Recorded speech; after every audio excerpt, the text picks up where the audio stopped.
Assalamualaikum warahmatullahi wabarakatuh. Ini saya akan menjelaskan mengenai pengolahan biji emas. Emas merupakan mineral yang sangat berharga, yang ekonomis untuk dijual. Untuk memperoleh logam emas harus melalui tahapan pengolahan terlebih dahulu. Pengolahan emas umumnya dapat dilakukan dua metode.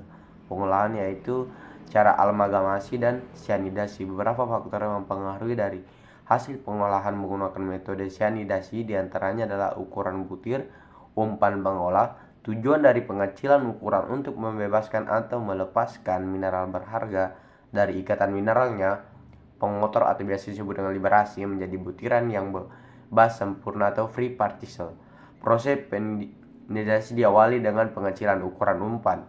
Hal ini bertujuan agar emas dapat terbebas dari batu induknya, liberasi. Biji ini menjadi sangat penting antara lain karena dapat mengurangi kehilangan emas yang masih terperangkap dalam batuan induk. Dapat dilakukan kegiatan konsentrasi biji tanpa kehilangan emas berlebihan dan dapat meningkatkan kemampuan ekstraksi emas berdasarkan proses terbentuknya endapan emas. Dikategorikan menjadi dua tipe, yaitu endapan primer. Pada umumnya emas ditemukan dalam bentuk logam atau natif yang terdapat di dalam karakternya batuan kuarsa dalam bentuk mineral yang terbentuk dari proses magmatisme atau pengontrasasian permukaan. Beberapa endapan bentuk karena proses metamatisme kontak aktif hidrotermal membentuk tubuh biji kandungan utama silika. Cebakan emas primer mempunyai bentuk sebaran merupakan urat atau vein dalam bentuk beku kaya besi berasosiasi dengan urat kuarsa. Endapan plis cebakan sekunder emas juga ditemukan dalam bentuk emas aluvia yang terbentuk karena proses pelapukan terhadap batuan-batuan yang mengandung emas. Proses oksidasi dan pengaruh sirkulasi air yang terjadi pada cebakan emas primer pada atau dekat permukaan menyebabkan terurainya penyusupan biji emas. Primer tersebut menyebabkan juga terlepas dan terdispersinya emas, terlepas dan tersebarnya emas dari ikatan biji primer terendap kepada rongga atau pori batuan. Rekaan pada tubuh biji sekitarnya membentuk kumpulan butiran emas dengan tekstur permukaan kasar. Akibat proses tersebut, butiran-butiran emas pada cebakan emas sekunder cenderung lebih besar dibandingkan dengan butiran pada cebakan primernya, di mana pengonsentrasian secara mekanis melalui proses erosi, transportasi, sedimentasi terendap karena berat jenis yang tinggi yang terjadi terhadap hasil disintegrasi cebakan emas primer menghasilkan endapan emas lentera aluvia atau place deposit. Pengolahan adalah suatu kegiatan yang dilakukan untuk mineral berharga dari mineral pengotor melalui beberapa tahapan. Ya, di sini ada dua tahapan, yaitu crushing. Yang pertama itu crushing, peremukan. Peremukan adalah proses reduksi ukuran dari bahan galian atau biji yang langsung dari tambang atau biasa disebut dengan raw of mine, dan berukuran recovery itu heap leaching berkisar 60 sampai dengan 80%. Selain emas dan perak, cyanida juga sering dipakai untuk recovery tembaga karena sifat logam ini dapat larut dengan baik dengan cyanida.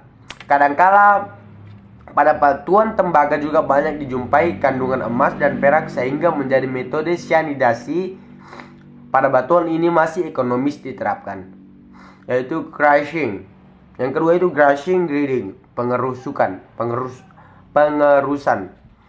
Pengerusan adalah proses lanjutan pengecilan ukuran dari yang sudah berukuran 2,5 cm menjadi ukuran yang lebih halus lagi.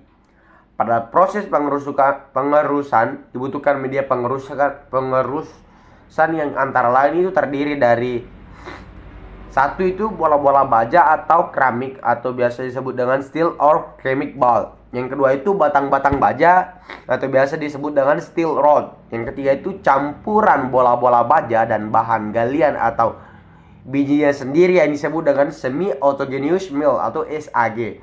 Yang keempat itu tanpa media pengerus, hanya bahan galian atau biji yang saling mengerus dan disebut dengan autogenous mill.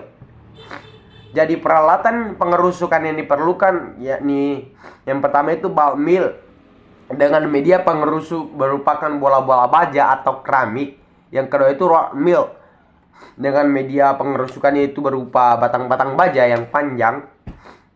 Yang ketiga itu semi autogenous mill atau SAG. Bila media pengerusnya sebagian adalah bahan galian atau bijinya sendiri, itu yang digunakan.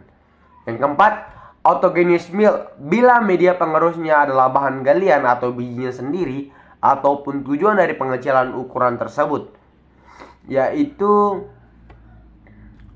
untuk memperkecil batuan sehingga diperoleh butiran mineral dengan ukuran tertentu sesuai dengan persyaratan yang diperlukan, baik sebagai bahan baku untuk industri, mineral industri, maupun untuk diolah lebih lanjut proses metalurginya begitu.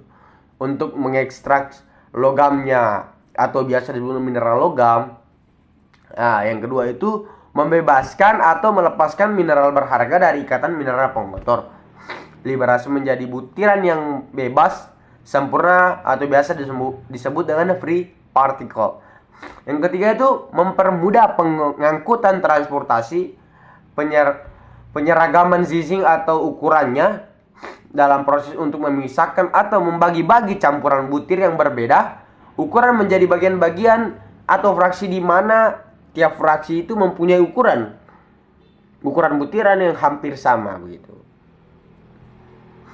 Tahap selanjutnya itu biji yang dihasilkan dari kegiatan penambangan mineral dari tambang bawah tanah dikirim ke area pengolahan dan dikelompokkan berdasarkan kadar mineral emas serta asal pengambilan, kemudian dilakukan tahap pencampuran atau blending yang mengacu kepada target dari rencana produksi untuk kemudian materi biji siap diumpan kepada proses penggilingan berikutnya. Material lalu diumpan ke sirkuit SAG mill dengan menggunakan loader dan jaringan conveyor. SAG mill merupakan silinder berputar berisi bola-bola baja yang tadinya itu berfungsi untuk menghancurkan bongkahan biji agar memiliki ukuran yang ideal untuk proses berikutnya, yang mana memiliki dua sirkuit SAG mill dengan kapasitas total sekitar 100 ton per jamnya. Hasil gilingan akan dipisahkan antara biji yang sudah halus dengan biji yang masih kasar, akan diumpan kembali ke SAG mill yang digiling ulang.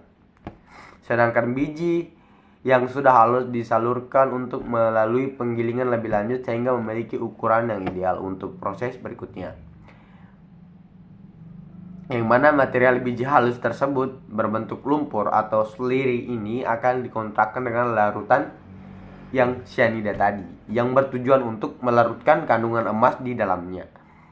Yang mana padatan lain yang telah dipisahkan dari emas kemudian menjalani proses detoksifikasi untuk menurunkan kadar cyanida, yang mana kadar cyanida bebas dalam lumpur tersebut diturunkan hingga menjadi tidak lebih dari 50 ppm. Materi tailing ini kemudian material tailing itu dipompa ke fasilitas pengendapan tailing atau disebut dengan TSP agar proses sedimentasi degradasi cyanida secara alami untuk menurunkan kadar cyanida kurang dari 0,5 ppm. Cairan limpasan akan dipompa menuju kolam penjernihan atau polishing pond sampai air akan diambil setiap hari untuk memenuhi kadar kandungan logam terlarut dan cyanida bebasnya. Bila telah memenuhi standar baku mutu lingkungan, air akan dipompa keluar ke sungai atau perairan terbuka.